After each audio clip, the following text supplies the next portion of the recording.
So now we're on the Sanskrit tradition and how to develop concentration, the higher training in concentration. So many of the instructions to cultivate serenity in the Pali and Sanskrit traditions are the same. So only points that have not been previously explained or that are slightly different are explained below. Okay, regarding meditation in general, we can talk about two processes, serenity and insight, and two types of meditation, stabilizing and analytical.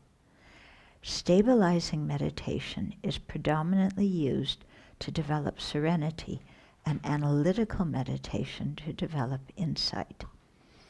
The difference between serenity and insight lies not in their meditation object, but in the way the mind engages with the object. Okay, serenity focuses on the object single-pointedly, while insight analyzes it deeply. Okay, well, those two different ways to relate to the object, and both are important. External factors, altitude, temperature, time of the day, and physical health influence our ability to meditate.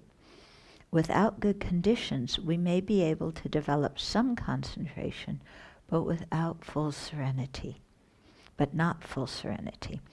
Therefore, we should seek appropriate internal and external environments for meditation. Asanga and Kamalashila encourage us to have the following conditions when doing retreat to develop serenity, and as many of them as possible during daily meditation practice. So, Asanga, Kamalashila, and so forth usually talk about developing serenity in the context of doing a retreat. Yeah, so you would extract, the advice and apply it as much as you could in your daily practice, realizing that you can't gain full serenity. Like I was saying the other day, if you're going to work and, busy running here and running there and your mind's filled with gazillions of things. Okay, but you can definitely calm your mind and develop better concentration. First, live in a calm, quiet, safe place with clean water and air where you can secure food, clothing, and shelter easily. Okay, so that's kind of obvious in a way. You need your physical needs taken care of, but also the place is calm, quiet, and safe. Yeah, it's not in the middle of the city with the highway, below you. And it's not in the room where, you have all your electrical equipment that's always beeping and buzzing and vibrating and things like that. Okay, be near other meditators, teachers, or Dharma friends who can help if questions or hindrances arise. Yeah, so have access to help with people who can provide help. Prior to beginning retreat, develop a clear, correct understanding of how to do the practice and to overcome difficulties that may arise. So really, study all the teachings on how to develop serenity, so you know what's going on, what to expect, what are the hindrances, how to oppose them. If you just go in and say, yeah, I want to develop concentration, and plop yourself down and close your eyes, and then what do you do? Yeah. Oh, well, they say meditate on your breath. Well, what does that mean? Okay, well, I guess I breathe. Yeah, but how do I meditate on the breath? And what's the use of meditating on the breath? What am I trying to attain? And when I'm meditating on the breath and my mind starts going crazy, because I want to be doing something else and I'm missing these special programs on TV, and yeah, my boyfriend's calling and I'm not picking up the phone. How do I deal with all of this? Okay. So you need to know the teachings. In addition, be free from coarse desires and be satisfied and content. Okay, So automatically the person I was just describing, who's not free of coarse desires, is going to be difficult for them. But so you can see that really in our practice prior to engaging in serious meditation on concentration, and even when we're doing it in our daily practice, to try and cultivate an attitude of satisfaction and contentment. Yeah, because with that kind of mind, it's much easier to concentrate and put your mind on an object and keep it there. When we're discontent and dissatisfied, the mind's going all over the place, isn't it? Avoid involvement in worldly activities and commotion. Okay, so don't go out to the shopping center and, don't get involved in all the worldly things, and family dramas and so forth.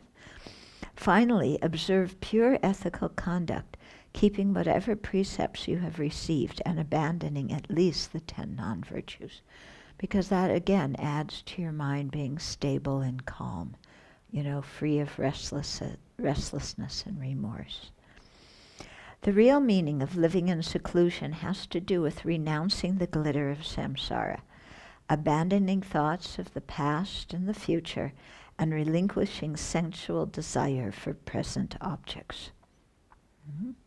Without this, our arrogance could increase by living in an isolated place, thinking, others should praise me and give me offerings because I am a great meditator doing what others cannot do. We may have given up good food, but we are nourishing our arrogance instead. And the Tibetans talk a lot about this, about the person who pretends to be very ascetic and, simple clothes and simple food and, goes up to the mountain to meditate in a simple place and then spends the time thinking about, oh, I wonder if all the lay people in town know that I'm up here, if they're going to bring me offerings, if they're praising me. Yeah. It is important to practice in a consistent manner and avoid grandiose expectations of quick results. Okay, so if we practice consistently, then we can build on what we just did. If we're not consistent, we, make some progress, then we go back because we don't keep it up. Then we do something again, then we forget it and we slip. And so then we never have any real progress because we're not consistent. And then also to avoid grandiose expectations like, I'm going to develop, concentration very easily, I know, because I have a special potential or, whatever it is. So we want to avoid inflating ourselves and thinking it's going to be easy, but we also want to avoid discouraging ourselves and telling ourselves it's going to be so hard that we just shouldn't even try. Okay. Short meditation sessions are recommended. Pushing ourselves to do long sessions makes the mind tight, causing resistance to meditation. So they say, do maybe sessions that are 5 minutes. Not that you get up in between each of your 5-minute sessions, but, you focus for 5 minutes, then you pause, look around, focus for another 5 minutes, pause, like that. So short sessions. Because if you force yourself to meditate too long, then your mind doesn't like it, and then you see your meditation cushion and go, I don't want to go there. Yeah. Whereas if you're able to meditate,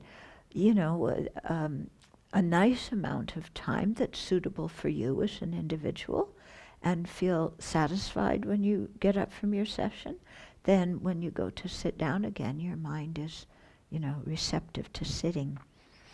As the mind becomes more stable, sessions are gradually lengthened. Mindfully engaging in appropriate activities during break times between sessions helps the mind to be settled during the next session. Yeah, so what you do in your break times is very important. So they recommend, going out, looking long distances. You know, I was very clear when I was looking for land for the Abbey. It had to be a place with a view where you could look long distances, because when you meditate, you need that kind of space. I find also a space where there's stars, then you can look up and think of all the sentient beings out there and all their different experiences, and it helps you with your motivation. Yeah, a place where you can get some exercise and keep your body healthy. Yeah, so you want to do constructive things in the break time that will help you. Yeah? If in your break time you're turning on the computer and watching the news, that's not going to help your meditation. Yeah, usually you'll just get distracted. Okay, then meditation position and meditation objects. The 7-point meditation position of Vairocana straightens the subtle energy channels in our bodies, allowing the wind energies to flow smoothly and making the mind clearer and calmer. Because the mind depends a lot on the wind energies.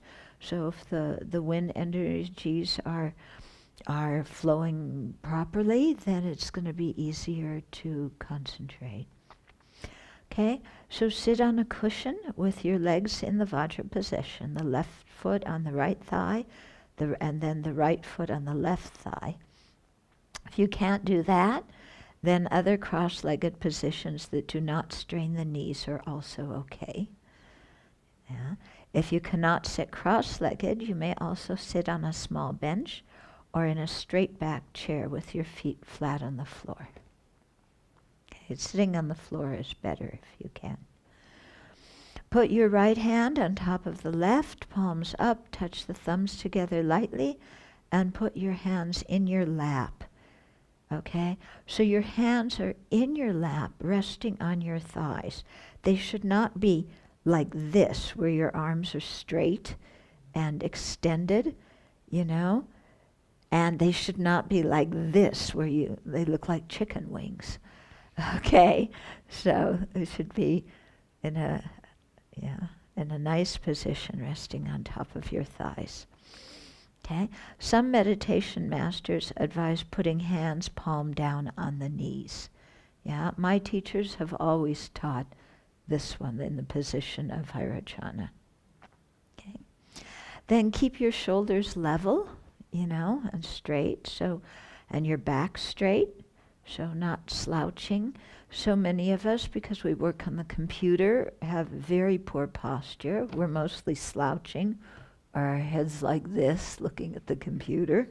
So we have to straighten our neck, straighten our back, straighten our shoulders. Okay.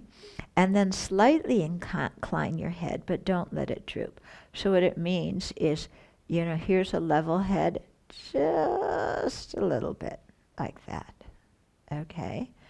If it's like this, that happens. If you some people, because of their glasses, they're used to keeping their chin up, so they can see with their glasses. That's going to bring a lot of distraction in your meditation. So your head has to be level, but just tuck your chin in a little bit. Keep your lips and teeth naturally, so your tongue should be on the upper palate to prevent thirst as well as excess saliva. Yeah, if you have a cold, breathe any way you can. Yeah, just please keep breathing.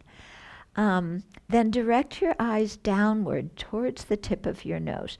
This doesn't mean strain your eyes by making them cross-eyed. Okay, it doesn't mean that. It's just you're directing your eyes down so that your attention is somehow going this way. Yeah. So if that's difficult, direct your gaze downward, but don't focus on anything. So basically, it's not like you're looking at cross-eyed at the tip of your nose, but just kind of down in that direction, and then you're not really looking at anything. The idea is to have your eyes a little bit open, because that way some light comes in so it prevents drowsiness. Okay? Keeping your eyes a little bit open when you meditate prevents drowsiness. The positions of the eyes may vary according to the practice you do. So, for example, people doing Dzogchen practice often have their eyes open. Your physical position should be firm but also relaxed. Okay. So begin the meditation session by taking refuge in the three jewels and cultivating a bodhicitta motivation.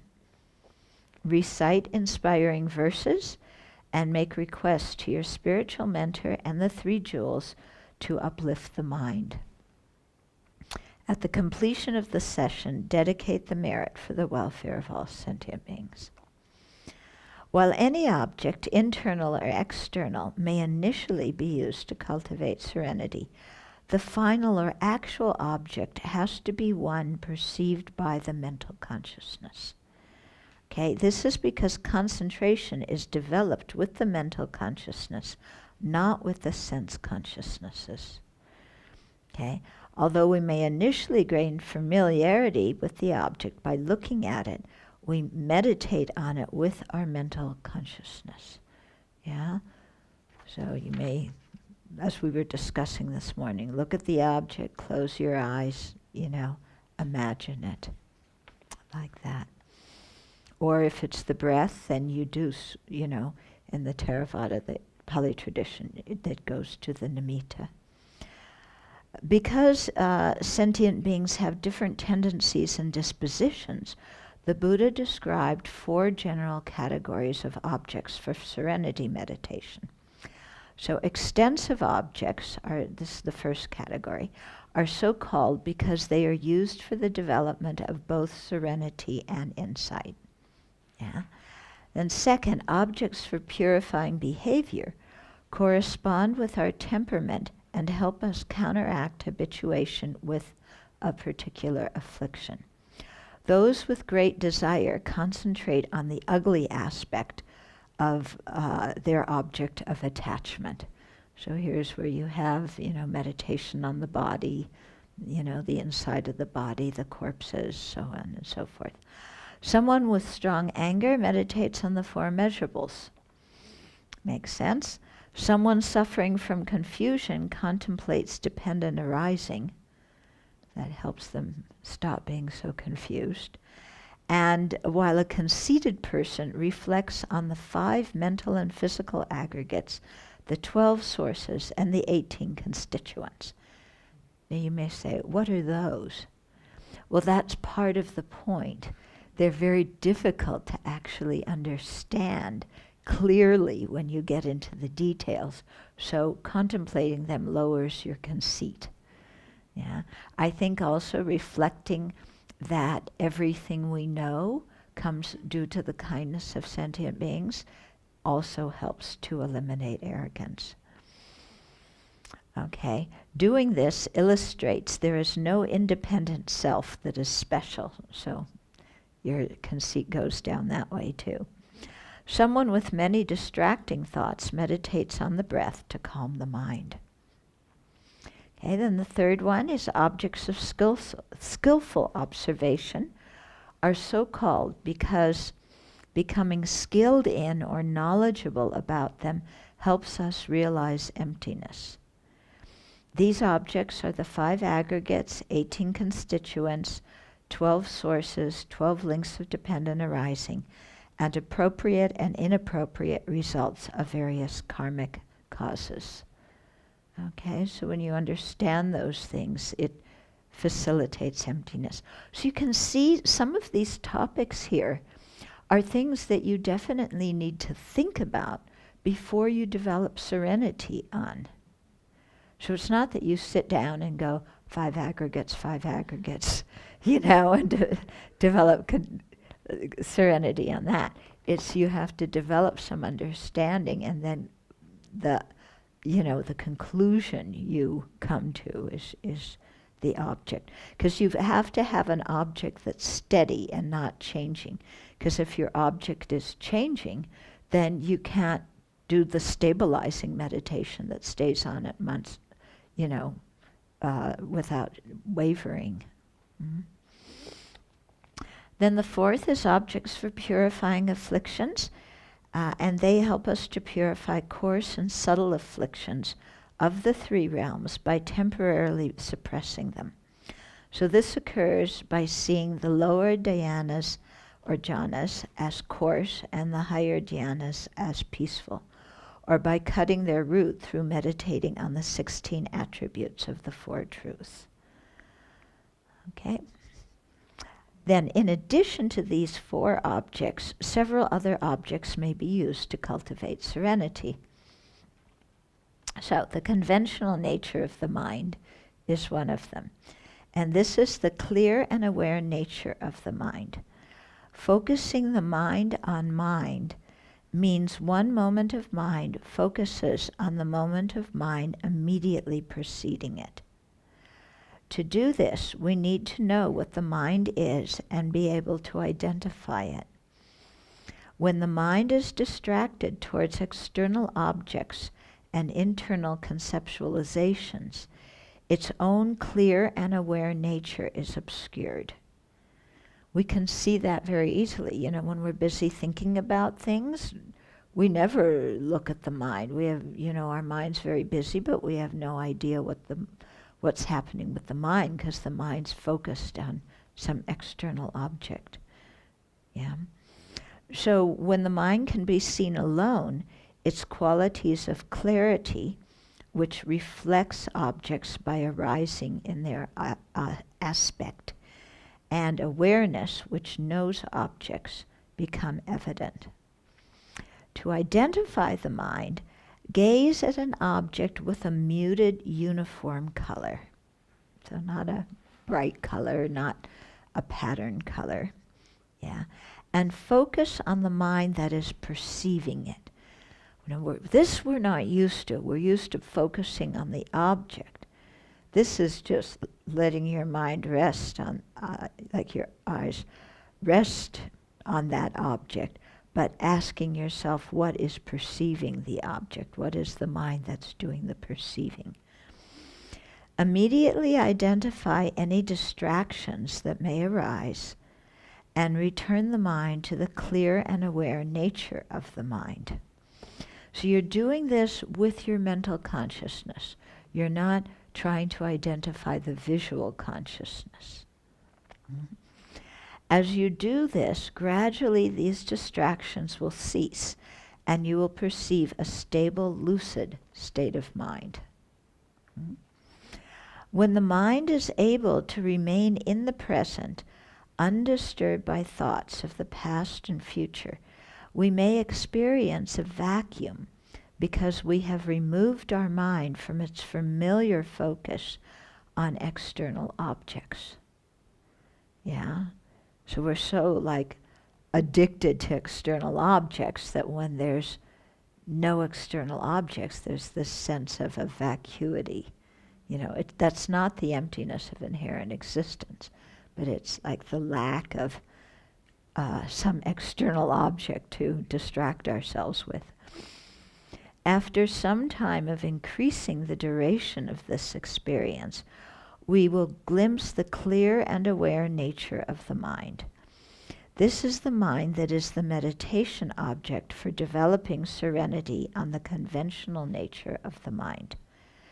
The practices of Mahamudra and Dzogchen both emphasize meditating on the mind itself to cultivate serenity. Okay. The challenge with using the mind as the focal object is that because it is formless, we can easily slip into meditating on a mere concept of the lack of materiality, or fall into blank-minded meditation on nothingness. In both instances, we have lost the object of meditation. So that's why they don't usually recommend the conventional nature of the mind, for everybody to focus on, because it's really hard to identify that and keep the mind on it without falling into just a concept of clarity and emptiness or some kind of blank-mindedness. then emptiness as the object for cultivating serenity is only for those of exceptionally astute aptitude who have realized emptiness inferentially. Okay? Temporarily forsaking analysis, they concentrate on emptiness that has been conceptually understood. So they've done a lot of analysis before.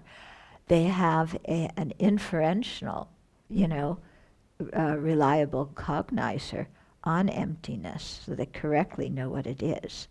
Yeah. And so then they, instead of continuing the analysis, they bring in the stabilizing meditation and focus on emptiness in that way. Okay. Here, there is some danger that if they lack clear ascertainment of emptiness, they will meditate on nothingness instead. Okay, so that is a danger. The Buddha as the object for cultivating serenity is recommended by many masters due to its many advantages. Okay, so what are its advantages? It helps us recollect the Buddha's qualities, which is good to do, because if we remember the Buddha's qualities when we die, then the mind will be in a virtuous state. And just going about our life, if you're focusing your mind on the image of the Buddha, then in the break time that image is kind of with you, and thinking of the Buddha during the break time is going to also help you control your mind. Okay? Then also it inspires the mind. You think of the Buddha, Buddha's our role model, isn't it? So of course it inspires the mind. We accumulate a lot of merit by thinking about the virtuous object of the Buddha, and that also facilitates other practices that involve visualizing the Buddha. So any offering practices you do, prostration practices, any other time when you're visualizing the Buddha, it makes that visualization much clearer by using the image of the Buddha as your object of meditation. Now, some people, say, well, I can't visualize. I think most of us feel that way at the beginning.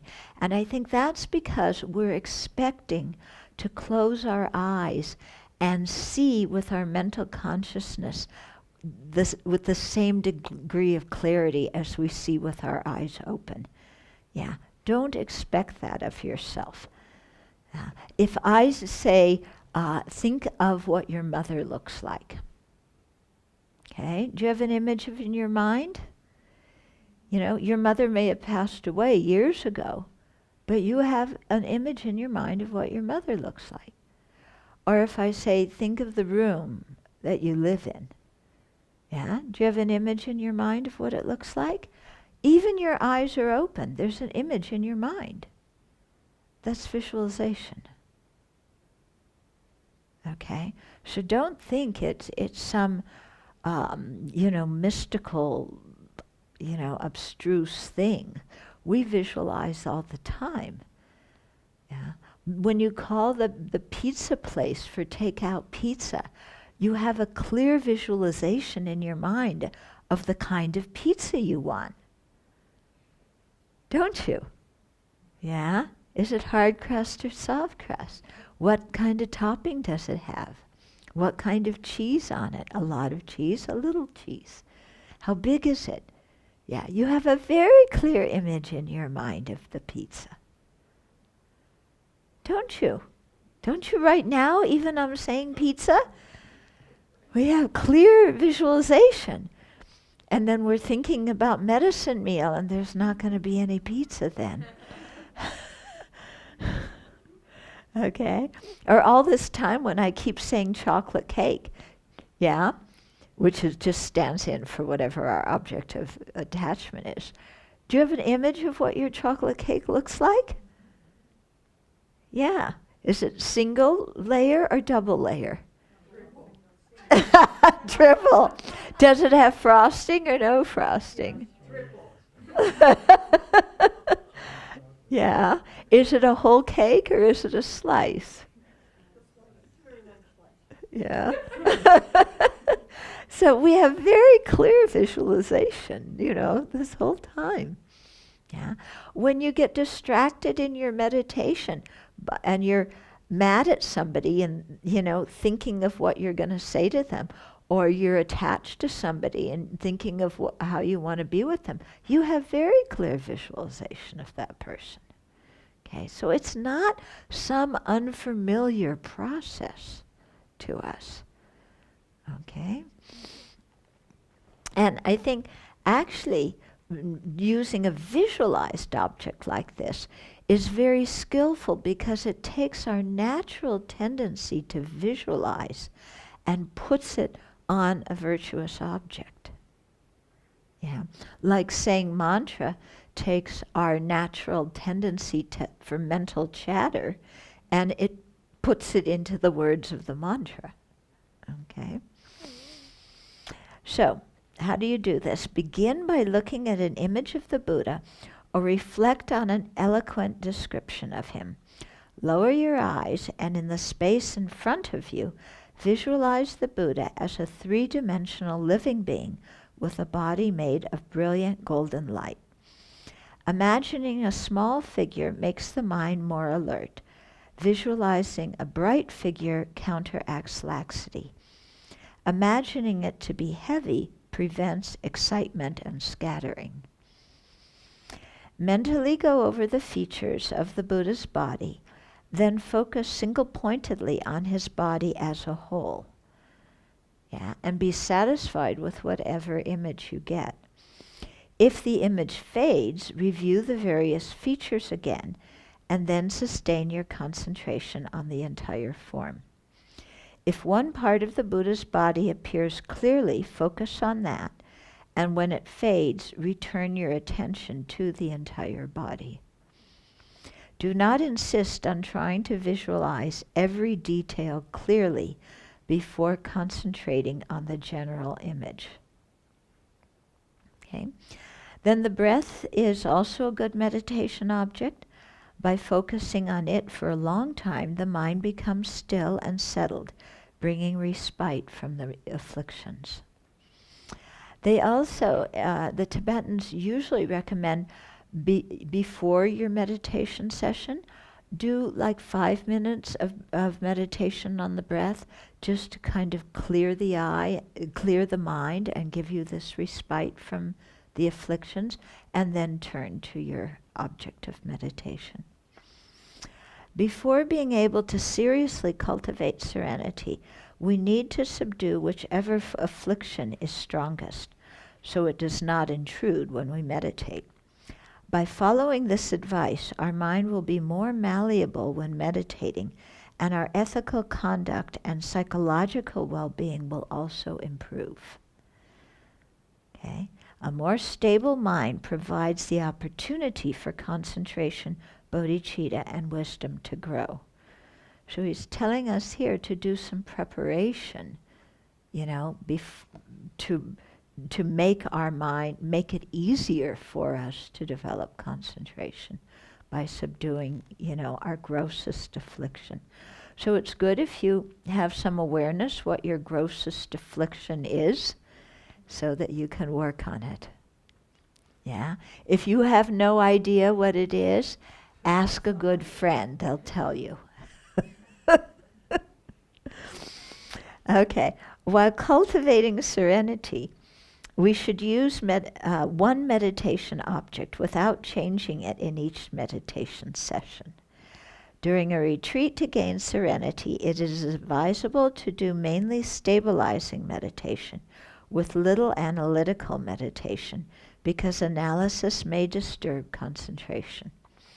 After serenity is attained, a meditator does analysis to combine serenity and insight.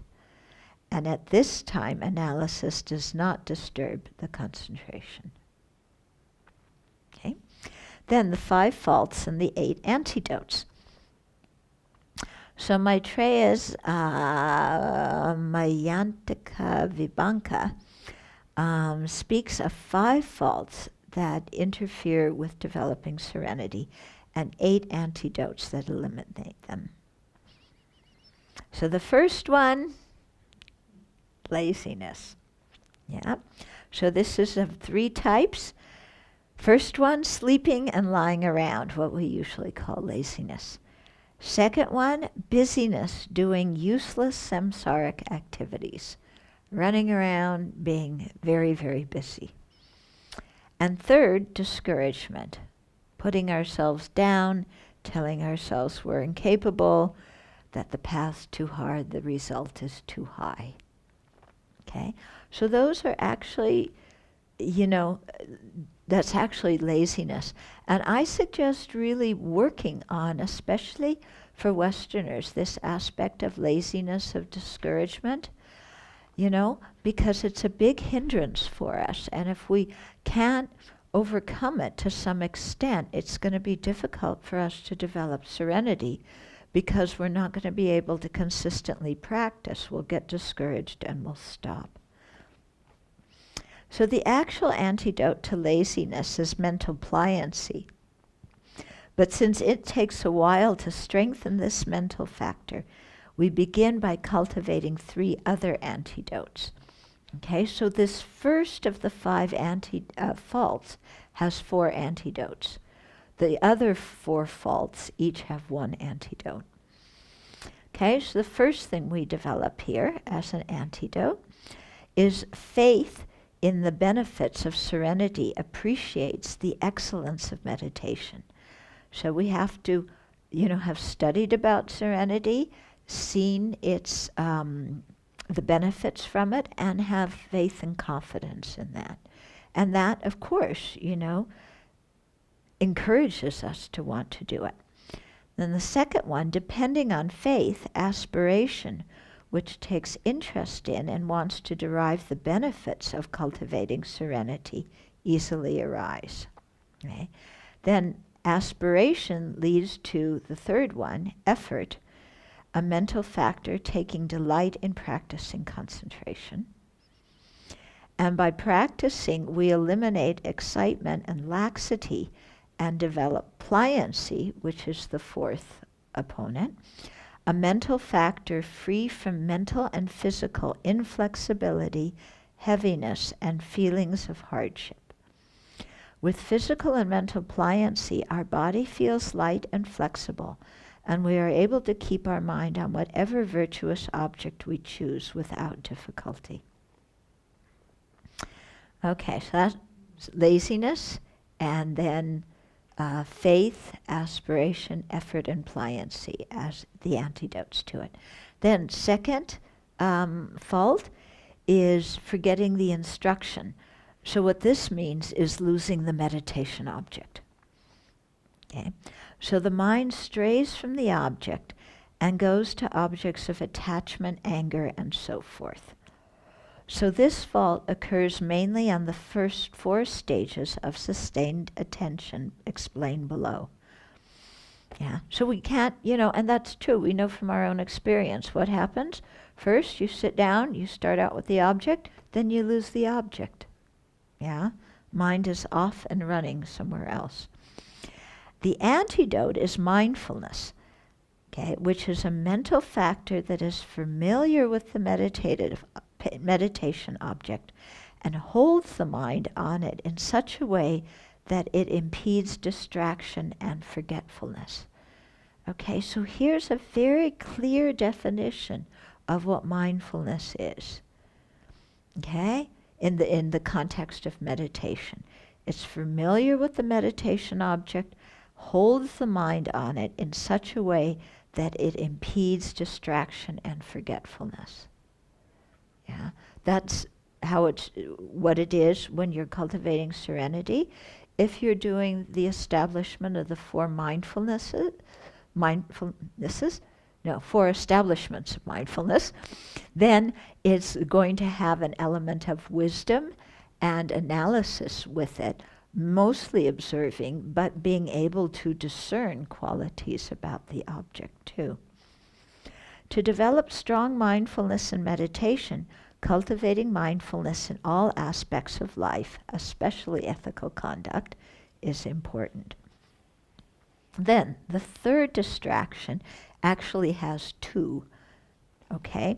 Since excitement and laxity have the same antidote, introspective awareness, they are grouped together as the third fault.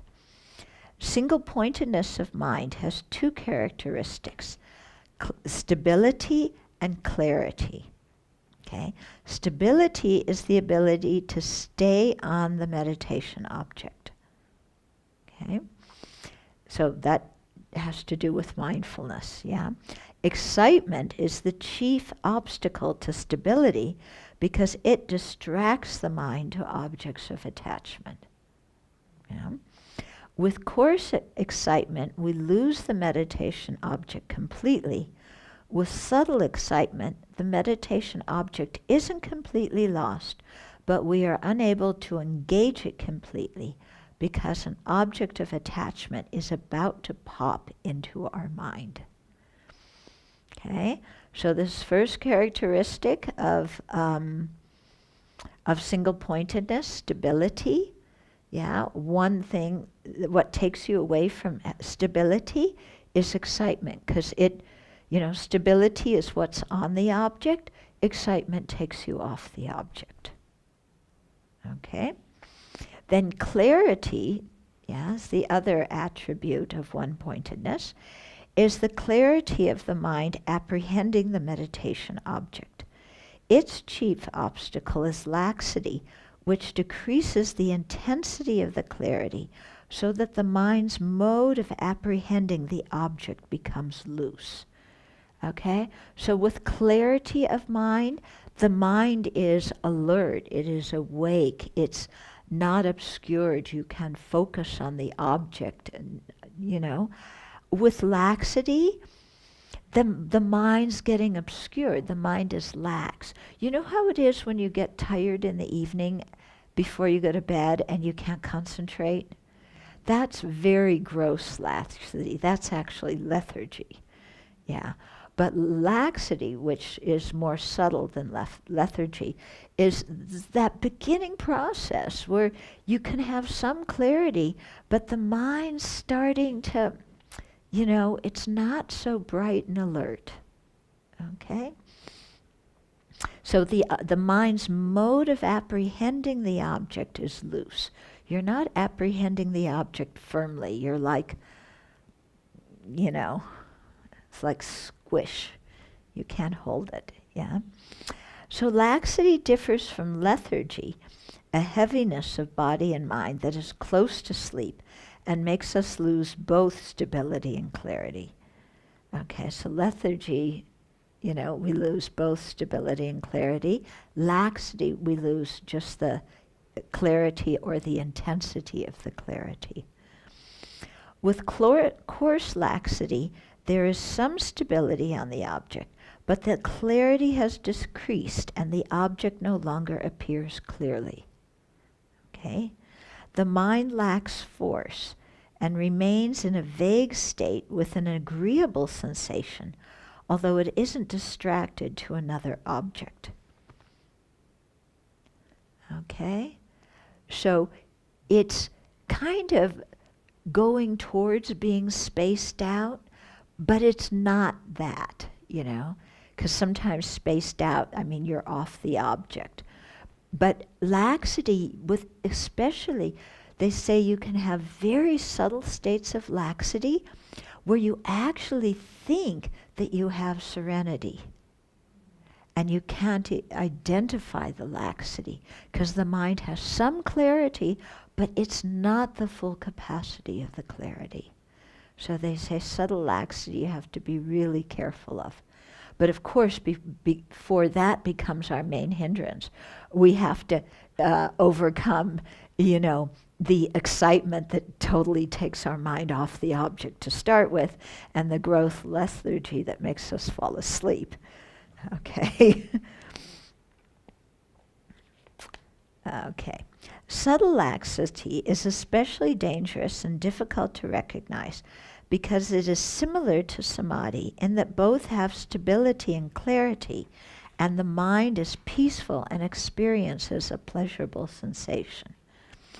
Although clarity remains and the mind may abide single-pointedly on the object, the mind is too relaxed, its grip on the object too loose. Yeah, its mode of apprehension is wobbly. Well, not totally wobbly, but not completely firm.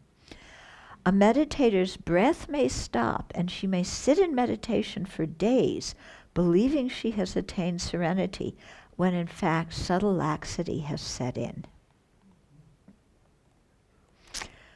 Okay, mindfulness and introspective awareness work together to eliminate faults.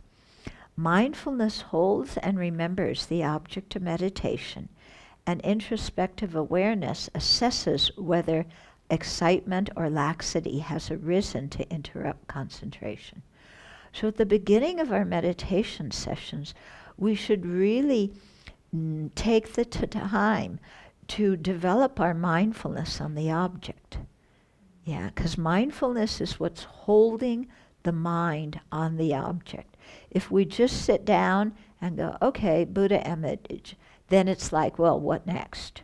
Yeah, well, whatever distraction I want to go to. So you have to take time to really develop the mindfulness, on the object in such a way that your mind's going to stay there and not go off. Okay?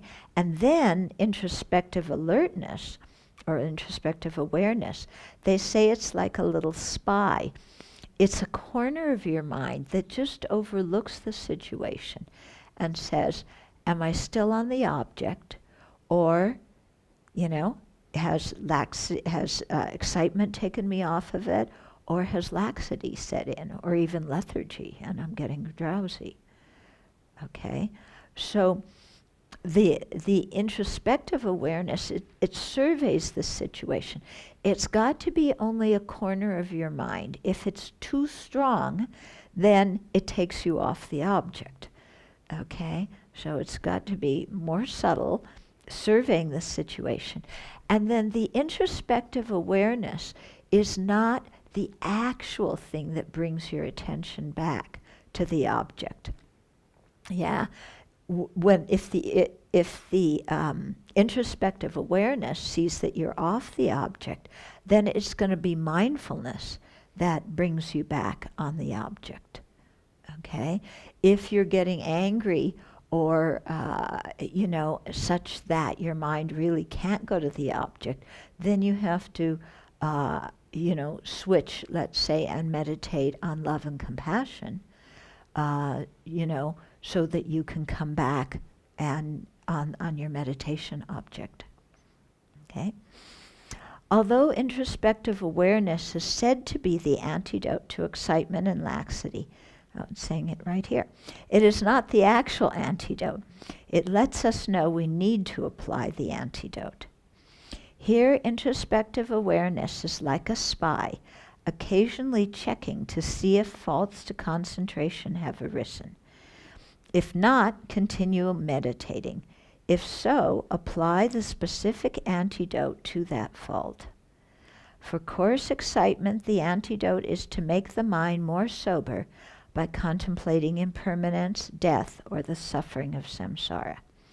So you use a meditation like impermanence, death, and suffering when the mind is too excited. Because with excitement, the energy of the mind is too high, you need to lower it. Yeah? If the energy of your mind is too low and there's lethargy or laxity, you don't meditate on death and impermanence then, because the energy of the mind is already too low. At that time, you have to meditate on something that uplifts the mind. So this is very important for you to remember, because otherwise, when we get distracted because we're falling asleep, then we tell ourselves, I'm going to die, I'm wasting my precious human rebirth. That brings the energy of the mind lower, and then we really can't get back to the object. Okay? And we may very easily doing that, almost using death and impermanence as a tool against us, ourselves, you know. Oh, I'm so stupid, I'm going to die, I have to use every moment of my precious human rebirth. Why am I falling asleep? Yeah, that's not the way to oppose falling asleep, okay? That's the way to think when your mind is flitting around. I want to go here, and I want to go there, and I want to do this, and I want to go that, and I want to meet this person and know that person, and, you know, I'm going to do this retreat and read that Dharma book and go to this teacher and go to that teacher and visit these different meditation centers, and you're planning out your whole trip, okay? So that's when you think about death and impermanence and come back to your object of meditation. Okay. The remedy for subtle excitement is to relax the intensity of concentration slightly, but not so much that we lose the object. So when there's subtle excitement, the mind is holding the object too tight. You've got to release that mode of apprehension just a tinge. Yeah, so that you can keep the mind on the object without the subtle laxity, subtle excitement there. Because remember, subtle excitement, you're on the object, but the mind is about to go off to an object of attachment. Okay? Yeah, so you want to relax the intensity of concentration slightly, but not so much that you lose the object. The antidote to coarse laxity is to enlarge the scope of the object, you know? So coarse laxity, the mind is dull, make it bigger, okay? Making it brighter and elaborating on the details, okay? So that's what enlarge the scope of the, you know, object, making it brighter, go into the details, you know? So with laxity, the mind is not holding the object tight enough. It's too loose. So you have to tighten the mode of apprehension on the object. And you do it by brightening the object and by, you know, going over the details more thoroughly. If coarse laxity persists, temporarily leave the meditation object and to uplift the mind, contemplate a topic such as precious human life, the good qualities of concentration, the benefits of bodhicitta, or the qualities of the three jewels. So you contemplate something like that, it uplifts the energy of the mind and dispels the laxity. Okay? So that's for coarse laxity. Yeah. When subtle laxity is present, hold the meditation object more firmly in the mind. So they say that the grip on the object has to be like you're holding a bird, you know? If you hold the bird too tightly, you're going to hurt it. If you don't hold it tightly enough, it's going to fly off. So it's this balancing act, trying to get the right, you know, mode of apprehension, you know, how tight, how loose to hold the object. Then the fourth hindrance is non-application, which means we do not apply the antidote when we know excitement or laxity is present. Okay? Like, oh, I'm off thinking about, you know, my next trip to Dharamsala, but yeah, it's a virtuous distraction thinking about this because I'm going there to practice Dharma. So I know I'm distracted, but I'm not applying the antidote. Okay? Yeah. So the antidote is to apply the appropriate antidote to whichever fault has arisen and to exert effort to eliminate it. Okay? And then the fifth fault is over-application, and that applies antidotes to excitement and laxity when they haven't occurred or when you've already eliminated them. Okay, so its antidote is equanimity, where effort is slightly relaxed. Being able to identify in our own experience the mental factors interrupting concentration and those supporting it is essential. It takes time and introspective awareness to observe how our mind operates, but as we do, Dharma will come alive for us. Okay? So let's start the 9 stages of sustained attention. Yeah. Maitreya outlined 9 stages of sustained attention that are accomplished sequentially to gain serenity.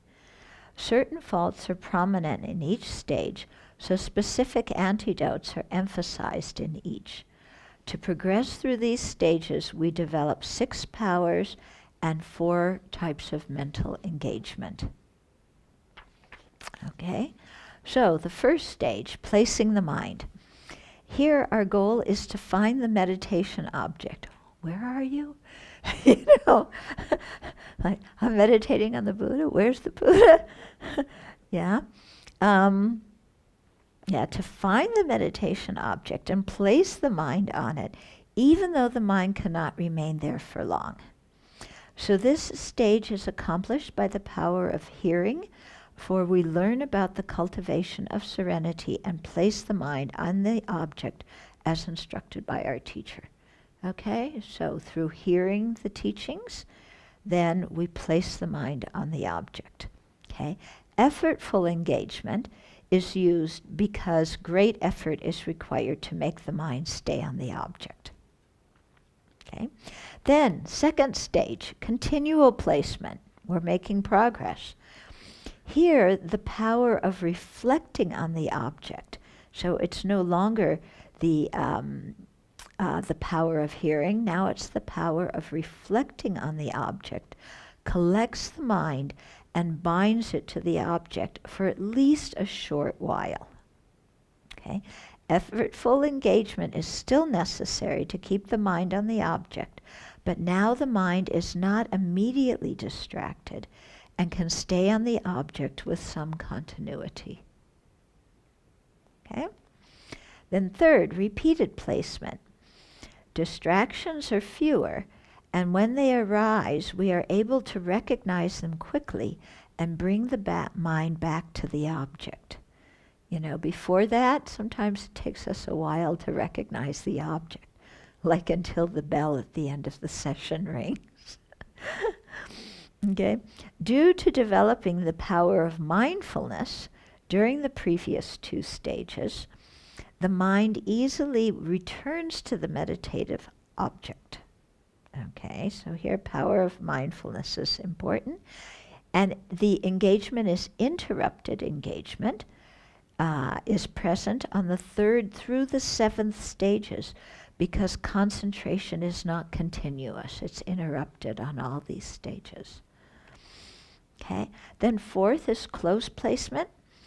So mindfulness is generated at the beginning of a session, and attention remains on the object more easily, and distractions are fewer. So we're making progress. Coarse excitement and laxity are present, so engagement with the meditation object is still interrupted. Okay? Coarse excitement, we still lose the object. Coarse laxity, sometimes the mind is getting pretty dull. Then 5th is taming. The mind is tamed. It can stay on the object almost continuously without wandering. Coarse laxity and coarse excitement are no longer problems. Now the mind becomes too absorbed in the object, and subtle laxity occurs. Engagement is interrupted by subtle laxity and subtle excitement, but concentration is easily restored by the power of introspective awareness, which sees the faults of distraction to sense objects, discursive thoughts, and auxiliary afflictions, and prevents the mind from going towards them. Okay? Then we progress to stage 6, which is called pacifying. Through the power of introspective awareness, so we keep changing the powers here, all resistance to single-pointed meditation is gone. During the 5th stage, concentration was tightened to eliminate laxity.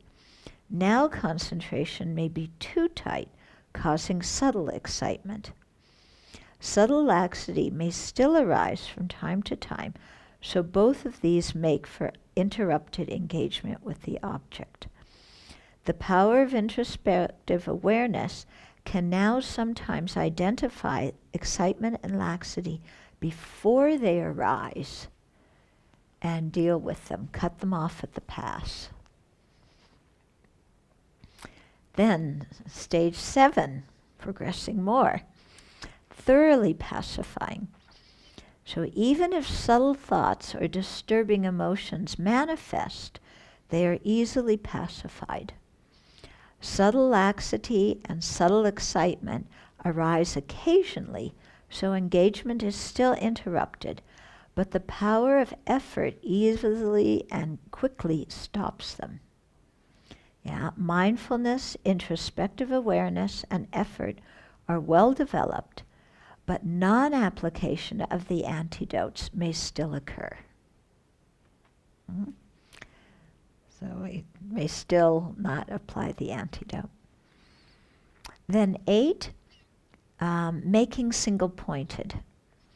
Only a little effort is needed at the beginning of the session to discern the details of the object and guard against laxity and excitement. So at this point, you're doing really well. You're able to sit down, your mindfulness is strong, just a little bit of effort, renews your mindfulness, gets you going in a steady way because your mind is already very familiar with the object. After that, the mind can stay on the object through the power of effort, so uninterrupted engagement is present. Single-pointed concentration lasts longer. Then 9th stage, placement in equipoise. Due to the power of familiarity with the previous powers, the mind spontaneously remains in samadhi. Okay, so the mind is so familiar, that you don't require effort at the beginning to start your session. So effort to maintain mindfulness and introspective awareness is no longer required. Once mindfulness is placed on the object and the mind has entered meditative equipoise, it effortlessly remains single-pointed. Spontaneous engagement is present, and single-pointed meditation automatically continues for a long time. The sense consciousnesses are totally absorbed and no longer respond to external stimuli during meditation. So that's the view from this tradition. In the Pali tradition, it was a little bit different. This is the highest concentration attainable with a desire realm mind. Okay, so maybe it's better to say with a desire sphere mind. It is a similitude of serenity. Fully qualified serenity has not yet been attained. So the mind is still in the desire sphere, but it's the highest stage in that. And so that when you bump up to serenity, then it's in the material realm. As we progress through these stages of samadhi, the strength of mind and the power of meditation increase in dependence upon each other. Okay, strength of mind, power of meditation. Okay, so they depend each other. Stronger your power of meditation, stronger the strength of the mind. Stronger mind, stronger power of meditation. And correspondingly, clarity and stability increase, resulting in peace and happiness. Our complexions become youthful and radiant, we feel light and vigorous, and our dependence on coarse food decreases. Okay. So there's the map. Yeah, very clearly laid map, telling us what to do. And I just realized, a few days ago, I thought I'm going to need 3 extra sessions to finish. And now we're going to finish very quickly tomorrow morning. Yeah, providing gross impermanence doesn't strike too much. Yeah, then we'll finish this chapter and then we'll, pause, and then next year we'll take on, we'll start up again. Yeah, with the higher training in wisdom. We dare not start that chapter now, because it's some pages long. We wouldn't finish it. Okay.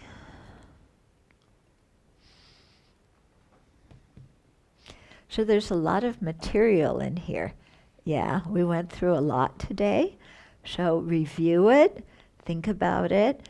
I think it would be very nice if somebody could draw a chart with the 9 stages, okay, and then the 6 kinds of powers, and the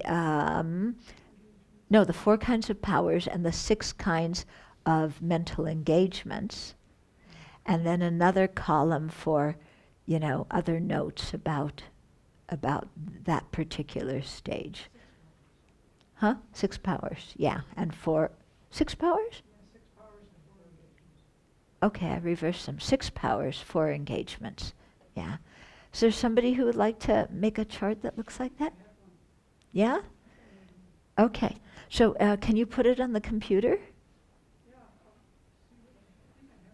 Yeah? That would be very good. Because I think, when you read through those 9, it kind of goes quickly. But if you have that chart, and then in the notes column, put the, more description about each particular stage as it's described in here. Okay, can you do that? So it's kind of like having that whole section, but written in the form of a chart. Okay, I think that would be very, very helpful to help us remember the different things, and also to see, what things, powers, you develop when, and so on. Sure. Huh? Oh, okay. Then you can send it out afterwards. Okay. Okay. Yeah. Uh-huh. Number 6 of these levels. Uh-huh. I'm not sure if it's where it happens there, or if it's in many of the other levels, but there's this description of when you get to a certain point. I guess it's maybe going between subtle excitement and subtle laxity, that you just kind of keep bouncing back and forth. I think I've read about that in this topic, about how you try to, your mind's a little too excited, so you calm it down, and then it gets too low, and it goes. Yeah. Kind of going. Yeah. So Just this level, or is that? I think that can probably happen. Well, see, subtle laxity doesn't become a problem until, right about the 6th level. You don't even see it mentioned as a problem. Oh, subtle laxity occurs, yeah, in 5th stage. But, before that, it might be present, but it's not the main problem. Yeah, so when it's mentioned in here, that's when it really becomes the main problem. And actually, even before that, I don't know if the clarity is even strong enough to have subtle laxity, or if we're, really working with coarse laxity before that. Okay? But it's definitely a challenge, this things of going too tight, too loose, too tight, too loose. Yeah, the middle way. Okay.